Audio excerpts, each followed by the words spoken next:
관련해서 현지에서는 어떻게 바라보고 있는지 미국의 김양순 특파원이 연결되어 있습니다. KBS 김양순 특파원 연결해서 현지 분위기 반응을 좀 살펴보겠습니다. 김양순 특파원 안녕하세요. 네, 안녕하세요. 예, 현지라서 약간 좀 시차가 있습니다. 양해해 주시고요. 일단 48초 환담 이거는 우리가 다 세본 거죠? 48초입니까? 네, 여러 언론사가 이제 같이 다들 세 본 것 같은데요. 48초 맞습니다. 굉장히 빠르게 지나가기 때문에 좀 빨리 느껴질 수도 있는데, 48초 동안 이제 바이든 만나서 어깨 두드리고 사진 찍고, 그다음에 이야기를 나누고, 그다음에 이제 박지원 외교부 장관과 함께 걸어 나오는 네, 그 영상 제대로 보신 거 맞습니다. 짜깁기라든가 뭐 왜곡이라든가 편집 같은 그런 것들은 좀 찾기 어려웠습니다. 지금 두 정상이 만난 시간의 총량이 중요한 게 아니다. 대통령실 관계자는 이렇게 이야기를 했고 바이든 대통령도 IRA 관련해서 전기차 보조금 관련해서 우리의 우려를 우리는 전달했고 거기에서도 진지하게 협의하자 이렇게 답변을 했다는 거예요. 이게 가능했을까요? 네, 이제 아시겠지만 정상회담이라는 게 정상들 간에 서로 밑에서 의제를 다 조율을 하고 여기에 대해서 어떻게 하겠다 하고 이제 정상들 간에는 뭐 1번 오케이, 2번 오케이 이런 식으로 진행이 되잖아요. 그래서 사실 굉장히 짧았지만 그 물밑에서 이렇게 외교부에서 대통령실과 그리고 백악관 사이에 이런 의제들을 우리가 이야기하고 싶다라는 이야기는 전달이 됐을 걸로 보고요. 바이든 대통령과 윤석열 대통령이 둘 사이에 통역이 없었잖아요. 시간이 매우 짧았기 때문에. 예. 통역이 없는 사이에 IRA에 대해서 구체적으로 얘기를 했다고 보기는 솔직히 어렵습니다만 이제 그 전에 의제에 대한 사전 조율이 있었기 때문에 이 의제에 대해서 우리가 이야기를 나눴다라고 대통령실이 이야기를 하고 또 이제 백악관에서도 리드아웃 즉 보도 자료에 대해서 예. 뭐 전반적인 사안에 대해서 뭐 논의했다라고 이렇게 밝힌 것 같습니다. 백악관 쪽 입장은 그 보도 자료에는 사실은 IRA랄지 이렇게 구체적으로 나와 있지는 않더라고요.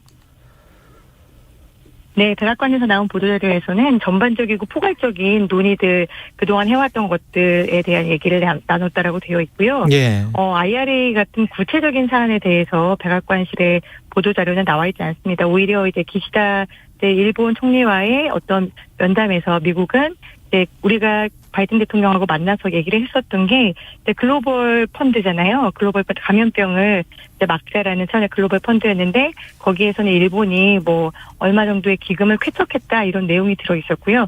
우리나라와의 보도자료에서는 그냥 전반적인 사항에 대해서 논의했다. 뭐 동맹이다 이런 정도만 언급이 됐습니다. 그렇죠.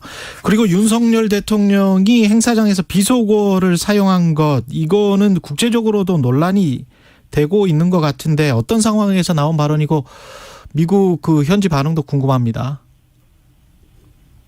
네, 일단 영상 보신 분들은 다 아시겠지만 다른 정상들하고 글로벌 펀드에서 단체 사진을 촬영을 하고 그다음에 바이든 대통령 만나고 그 다음에 이제 내려오는 길에서 박지원 외교부 장관에게 어떤 비속어를 사용을 해서 이야기를 한 건데요.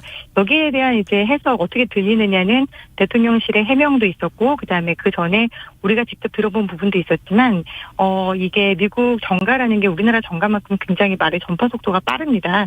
그러다 보니까 이제 미국 의회 관계자들, 특히 보좌관들도 제가 오늘 이제 한국 시간으로 아침 있고 여기 시간으로는 이제 저녁에 물어봤었는데 다 알고 있더라고요. 내용에 대해서 이미 블룸버그나 네. 아니면 AFP나 네 워싱턴 포스트에서도 또 이제 보도가 다 나왔기 때문에 이제 의회 관계자들이 대부분 이 내용을 알고 있었고요. 특히 이제 한국과 관련된 한국인 지역구가 많은 곳에서는 굉장히 자세하게 알고 있었습니다.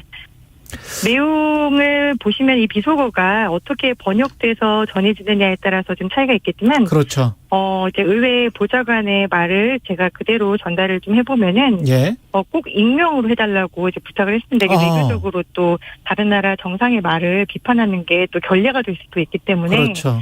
이제 반드시 익명을 좀 부탁을 했고요.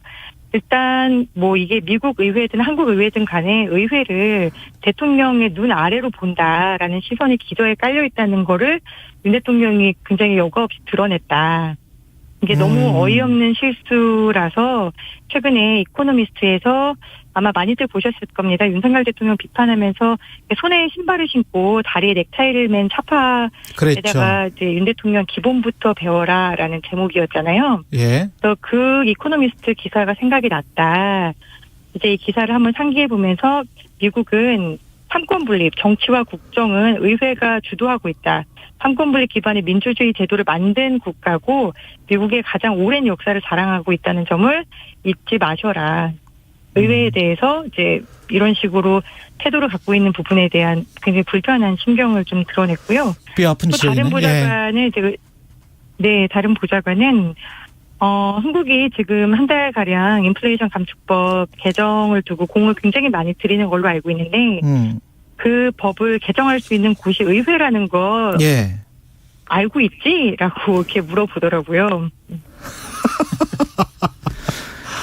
그 다른 분들도 좀 질문이 있는 것 같은데 질문을 해주세요. 예. 예, 저 민동입니다. 네, 안녕하세요. 예. 그 김은혜 홍보수석이요. 그 대통령실이 미국 의회가 아니라 우리 한국 국회에 대한 발언이었다라고 지금 일단 해명을 했는데 이 해명에 대한 현지 분위기라든가 기자들 반응이 좀 어떤지가 궁금하거든요. 네, 일단 먼저 현지 분위기는 한국어를 이해할 수 있는 제가 이제 코리안 아메리칸 보좌관들에게도 많이 물어봤거든요. 근데 이분들이 듣기에는 바이든이다. 의회가 어디를 가리키는지는 모르겠지만 그 귀로 들리는 워딩은 바이든이다. 이게 한국말로 날리면이라고 들릴 수 있나라고 저한테 이제 반문을 해왔고요. 거기에 대한 이제 대통령실의 해명에 대한 어떤 코멘트는 따로 하지 않았습니다. 왜냐하면 이게 어떤 사안이 벌어지고 나서 그 뒤에 이제 사실 어떤 일이었다라고 해명을 하는 건 대통령실의 몫이니까 거기에 대해서 뭐 추가로 토를 달 필요는 없다라고 판단한 걸로 보이고요. 그렇죠. 기사에 관련해서는 이제 현지 언론이 블룸버그와 워싱턴 포스트 그리고 CBS 뉴스, AFP 이렇게 언론이 기사를 했는데 대부분 서울발 기사로 작성이 되어 있기 때문에 현지 기자들은 이 내용에 대해서는 뭐 굉장히 관심을 많이 표현하진 않아서 그냥 가십이구나. 사실 바이든 대통령도 여기 폭스뉴스에 그랬죠. 2시의 기자라고 굉장히 이제 바이든 대통령이 굉장히 공격적으로 질문을 하는 기자가 있는데 그 기자에게 이제 마이크가 꺼진 줄 알고 욕을 한 번 한 적이 있었거든요. 그랬죠. 1월 달에. 욕설을 해서 네, 맞습니다. 그게 이제 B워드, 그러니까 비속어를 썼다라고 해서 문제가 됐었는데, 당시 바이든 대통령의 처사는 곧바로, 내가 정말 잘못했다, 미안하다, 너, 두시는 굉장히 훌륭한 기자다라고 공식 사과를 했습니다. 네. 그랬기 때문에, 공식 사과를 했기 때문에, 윤석열 대통령의 이런 발언에 대해서 일단 불편하고, 그다음 외교적으로 아마추어적이고, 이런 부분에 대해서는 맞지만 이게 뭐 사람은 말실수를 할 수 있고 세계 여러 정상들이 핫 마이크라고 하는데 마이크가 있는 줄 모르고 말실수를 하는 적이 많기 때문에 여기에 대한 해명이 좀 진솔했으면 좋겠다 이런 분위기는 좀 읽혀졌습니다. 예, 김민하 평론가 마지막 질문해 주시고요. 네, 김민하입니다. 윤석열 대통령이 유엔 총회 연설도 했는데 사실 이 비속어 논란이 나온 데가 글로벌 펀드 관련돼서 이제 각국의 이제 공여 액수나 이런 것들을 좀 약속하고 뭐 이런 자리 이후에 이제 거기에 대해서 미국이 이게 쉽게 설명을 하면은 미국이 60억 달러 내는 걸로 약속을 했는데 그게 의회에서 통과 안 되면 어떡하지 뭐 이렇게 얘기를 한 건데 윤석열 대통령이 실제로 우리도 약속했거든요. 유엔 총회 연설에서 그렇죠. 글로벌 펀드 공여에 대해서 약속을 했는데 이런 것에 대한 진정성이나 이런 것들이 좀 훼손될 수 있다라고 보이는데 이 논란 때문에 미국 사람들은 어떻게 생각하는지 그것이 한국에서 안 할 수가 없어서 그것이 궁금합니다. 게다가 이제 유엔 연설에 대한 평가도 좀 해주세요. 다른 나라 정상들 특히 기시다 총리 같은 경우는 상당히 각광을 받았다는 이야기도 제가 좀 들어서 어떻습니까? 네, 유엔 연설에 대한 평가를 좀 먼저 해보자면은 일단 여기 현지 시간으로 오늘 마침 미 전략문제연구소 CSIS라고 우리나라에도 많이 알려져 있는 싱크탱크죠. CSIS에서 이제 유엔 연설에 대한 평가를 했어요. 그런데 이제 전반적인 평가는 윤석열 대통령의 메시지가 자유와 연대를 주장을 했는데 상당히 그래서 무슨 말을 하고 싶은 거지? 뭔가 여기에서 부족한데 2% 부족한데라는 그런 내용에 대한 비판이 좀 주로 이렇습니다. 특히 이제 빅터차 수석 연구위원이 여기에서 자유와 연대를 주장을 할 거면 우크라이나에 대한 지원이라든가 아니면 러시아에 대한 비판이라든가 이런 게 강하게 들어갔어야 되는데 러시아의 러자도 아니면은 우크라이나의 우자도 안 나오고 너무나 추상적인 이야기만 해서 빅터 차가 상당히 이제 네 빅터 차가 이제 그런 이야기를 했을 정도로 좀 아쉬움이 있는 대목이었는데요. 반대로 이번 유엔 총회는 사실 러시아를 필두로 해서 이 전쟁이 과연 옳은 것이냐에 대한 성토장이었거든요. 마크롱 프랑스 대통령은 지금 우리가 제국주의를 다시 하자는 거냐, 식민 지배로 돌아가자는 거냐, 역사의 수레바퀴를 거꾸로 돌리겠다는 거냐라고 강하게 이야기를 했고요. 일본은 지금 문제가 되고 있는 게 러시아를 제재할 수 있는 수단이 없다는 거 아닙니까? 유엔에서 상임이사국들이 모두 찬성을 해야지 가장 강력한 세계적인 그렇죠. 제재를 할 수 있는데 러시아가 상임이사국이잖아요. 예. 그래서 일본은 바로 이 지점을 짚었습니다. 이건 일본의 이익과도 사실 연결돼 있거든요. 일본은 상임이사국으로 진출을 계속 하고 싶어 했잖아요. 지금 독일, 일본, 인도 상임이사국. 예. 맞습니다. 네, 말씀하세요. 예, 독일, 일본, 인도 쪽은 인도. 상임이사국을 지지한다라고 바이든 대통령이 말을 해버렸어요, 이번에. 그죠? 네, 맞습니다. 그 바이든 대통령의 말이 바로 기시다 총리의 연설 이후에 나온 거거든요. 기시다 맞아요. 총리가 우리는 지금 유엔 이대로 안 된다고 생각해. 유엔 개편해야 돼. 안보리 개편해. 라고 이야기를 세게 했는데 이게 바로 미국이 생각하는 맞아. 우리가 정말 제대로 할 수 있게 개편을 해야 돼. 그래서 일본, 그다음에 독일, 인도 웰컴, 환영해 이렇게까지 됐거든요. 그렇다면 우리는 다른 정상들에게 외교적으로 다자 외교에 복귀하는 무대였는데 대비하는 무대였는데 어떤 메시지를 던졌나.